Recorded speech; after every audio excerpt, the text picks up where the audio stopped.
On Deji 360, we don't just ask the questions. What is wrong with amending the Constitution the way the National Assembly members have been doing it? We seek answers. Constitution is constituent. Our problem is not lack of laws. Our problem is lack of the willpower to implement our laws. Answers that provide clarity. While we negotiate, we should try to make it a point that the girls must be complete. The clarity you need to make informed judgment so that you can make the right decision and take action. People are saying it is you politicians that are responsible for this, that you are the reason why this is happening. All these dollars that call themselves governors in this country. I wish we had people like Tony at the National Assembly. God forbid that I go to join that band. Deji 360, providing clarity to issues. All right, welcome back. Now, it's now 20 years since politician and philanthropist Moshood Kashimawo Olawale Abiola passed on while in military detention. Abiola, who is the winner of the June 12, 1993 presidential election, died in suspicious circumstance while being held by the military regime of the late General Sani Abacha. He was held in detention for claiming victory in the polls, which was annulled by the General Ibrahim Babangida government. In the 20 years since his death, his legacy has been kept alive by many activists who have continued to fight for the democratic struggle Abiola will be remembered for. Now, this 20th anniversary will go down as a special year for the pioneers of that struggle, as it is the year a sitting Nigerian president finally heeded the calls to recognize the election. President Muhammadu Buhari on June the 6th, 2018, declared that Nigeria's Democracy Day will now be celebrated on June 12th in honor of the late politician. Buhari also conferred the posthumous honor of the Grand Commander of the Federal Republic on Abiola. That award, of course, is the highest in the land, reserved for president and former presidents.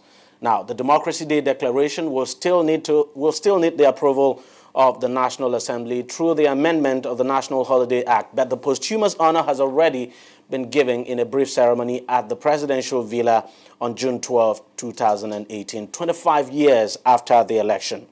At that ceremony, President Buhari apologized to the Abiola family on behalf of the federal government. Now, that apology was met with a raucous applause by those present at the ceremony. And of course, the Abiola family did accept the apology. Joining me now to discuss about MKO Abiola 20 years after his death is the son of the late politician Abdul Abiola.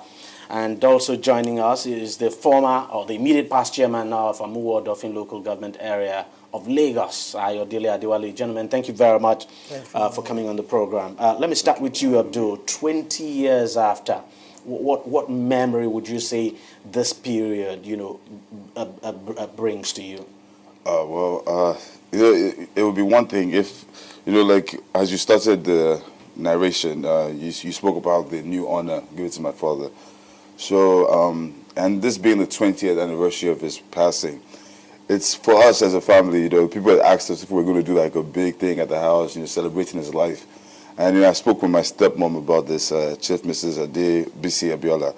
And, she said that, that she was the excitement over the June 12, announcement and all that stuff, the posthumous award and everything that, that she's even she's for this event, for the 20th, that we want to do like a solemn event where we just reflect on the life he lived and then also pray for the nation, because we really are not in I think we're not, I'm not saying we're in a bad place, but I say that we're not in the best we're of not places. in the best of places, and this is when, and obviously with everything that's going on in the country, my father would not be pleased, but I do believe that if we we take some lessons from the life he lived, and we should be able to find a way out of this quagmire we find ourselves in today. So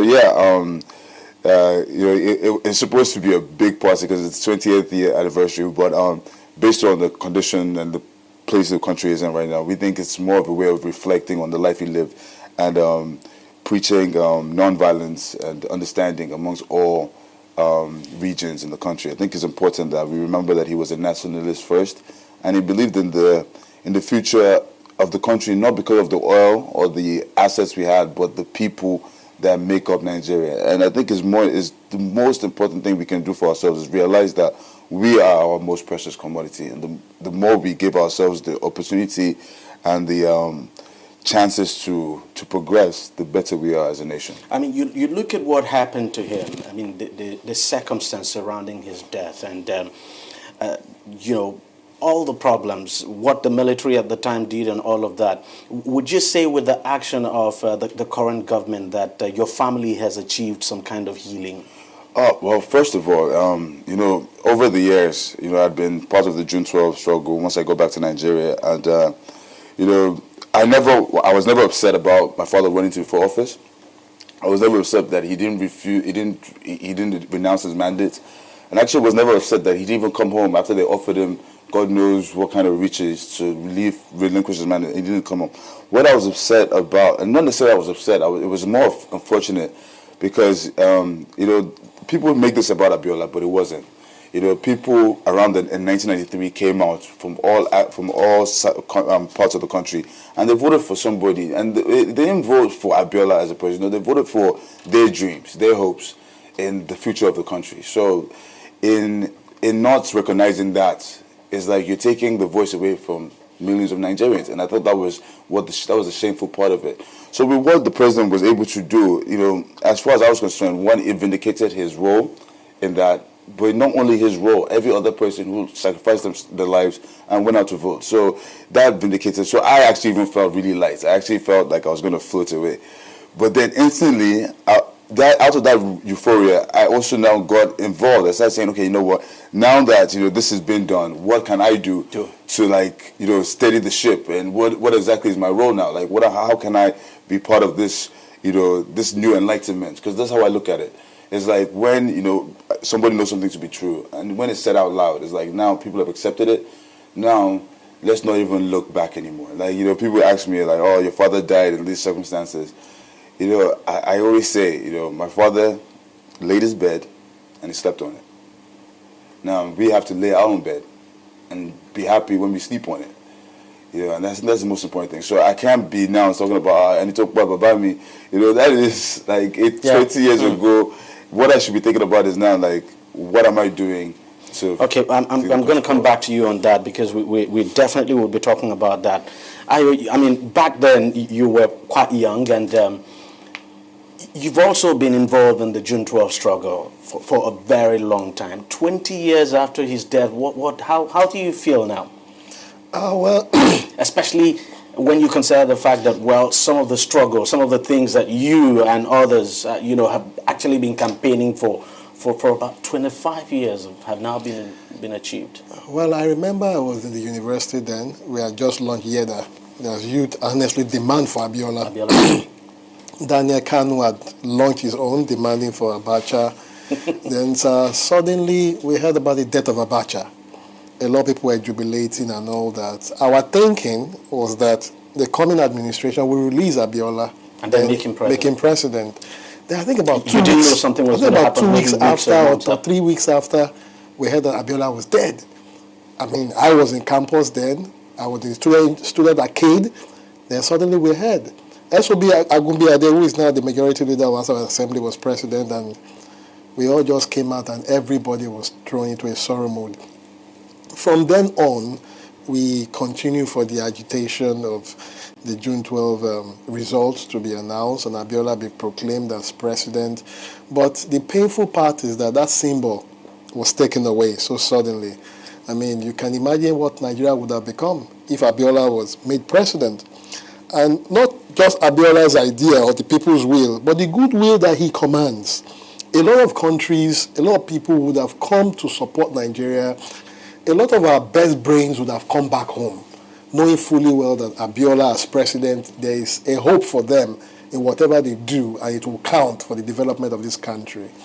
All that said, I think what Nigeria needs to do now is make sure that those programs that Abiola swore to making sure that alleviate our suffering, especially those key players that are in government now, must try to replicate it and implement it. But above all, for it not to repeat itself in whatever fashion. The annulment, the killing, because I watched a video on YouTube by one of the big media houses in Nigeria where Al-Mustafa acknowledged that Abiola was killed. He also said that because he said, according to him, that Abiola demanded that he be there, knowing fully well that he could have protected him and all of that. But it means that those who killed him are still within our circle. And it means also that we must try as much as possible get these people to account for their deeds. Because if they don't do that... So that is one mystery that has to be unraveled. Thank you. If they don't do that, other people might have the guts in future to do same. But if that is done, getting the culprits, making sure that they face justice as a detriment for any other person in time to come that might want to follow that route. You understand? Before you say reparation and all of these things, justice must be served. That is why the judiciary is there. That is why we have security operatives. Even if things that happened 40 years back, in higher crime, more civilized crime, there are still investigations being carried out to ascertain what went wrong and how can they forestall it in future. Even the JFK thing. Recently, President Trump just threw open the JFK investigative results and all of these things. I'm sure historians and pragmatic people are going to look into these files to read it up in order to know what happened and prevent such things from happening again. Let's just take a short break, and when we come back, I'll be talking to you, Abdul, about what you plan to do next. I mean, you're beginning to show interest in politics. We'll take a short break and we'll be right back. On Deji 360, we don't just ask the questions. What is wrong with amending the Constitution the way the National Assembly members have been doing it? We seek answers. Constitution is constituent. Our problem is not lack of laws. Our problem is lack of the willpower to implement our laws. Answers that provide clarity. While we negotiate, we should try to make it a point that the girls must be complete. The clarity you need to make informed judgment so that you can make the right decision and take action. People are saying it is you politicians that are responsible for this, that you are the reason why this is happening. All these dollars that call themselves governors in this country? I wish we had people like Tony at the National Assembly. God forbid that I go to join that band. Deji 360, providing clarity to issues. Welcome back, and I still have Abdul Abiola here and Ayodele Adewale. Abdul, 20 years has passed since your father passed on. 25 years has passed since he won that election, and of course was denied denied the victory of that election. So for you now, what next for you? Because I know you're beginning to show some kind of interest in politics. Is it one area? Is it one route you want to take? Well, first of all, when people ask me this question, I always say I was born into politics. And I think what we have is we're taking this thing the wrong way. What I want to do is I want to be a public servant. I want to serve my people. Now, so whichever way I can do that, I'm up for it. And not necessarily like Ogun State, because that's where my father is from, but I've actually worked in Osun State, in Ibadan, and in several other places. But I think the most important thing is being there if I'm in the back room, I'm in the front of the table. You don't necessarily have to be put in a position to lead. I think that's important. So what I normally do now is I try to get youth. I just coordinate the youth. So I get different organizations. Like sometimes they just need like a place to gather, to assemble. So I offer the house sometimes. It's my father's house. I thought that would be a good place to inspire them. Offer that, or sometimes even some of my dad's properties, so they can use to assemble and discuss some of the issues that they have. I believe that we shouldn't put ourselves in a box. So I think everybody has their own master stroke or their own ideas, and we should be ready to absorb that. So what I want to do, really, at least for the next 4 years, is I want to, I just want to consult with people of like-minded people who are thinking about the next 20 years. Not necessarily the next 4 years. We find politicians only about 4. They're only in 4-year intervals. I'm looking long term, where we'll say, okay, we're here today, but in the next 20 years, this is where we want to be. when we start to plan in that sense, then you will have people doing the roles they're supposed to do. Then basically you'd want to go into politics. I definitely would. And in 2023, I do intend on running in Ogun State as House of Assembly. I'm going to start, from my state and then work my way up. But, every step of the way, giving back and just being as helpful as I can. Ayo, if you were to advise him, what exactly would you tell him? Do you think his paths are just going to be cleared for him just because he's the son of the late MKO Abiola? I will only advise him to follow his passion and do it just like his father would have wanted him to do it. Play by the rules. And of course, go beyond the shadow of your father. His father has created a niche for himself. There's nothing wrong if he rides on that niche and creates a bigger niche for himself and never depart from it, because the father has become a reference point in our political history. Absolutely. Have become a reference point. And God helping him. Nothing stopping him from being the president of the Federal Republic of Nigeria. Well, I can only wish you the best of luck. From his mouth to God's ears. Can only wish you the best of luck. Gentlemen, thank you very much for coming on the program. Thank you for having us. Ayodele Adewale, who is the immediate past chairman of Award of Local Government. I know you are also gunning for something higher, which we just wait and see what happens. And Abdul, thanks very much, and best of luck. Thank you for having me. Politics in Nigeria, not so easy, and not for the faint-hearted. But I believe you're not in any way faint-hearted. Well, that's it on the program. If you want to watch it again, it's simple. Just go to our website, tv360nigeria.com. You'll find this program and lots more there. You can also join us on YouTube. Our YouTube channel is youtube.com/tv360nigeria. Do join us, of course, to get the latest gist about things happening in the country. On Google+, of course, you can follow us at TV360 Nigeria. You can as well like us on Facebook. The address is facebook.com/TV360 online. And, of course, you can join us on Twitter. Our handle is @TV360 Nigeria. We thank you very much for watching. We'll see you again next week.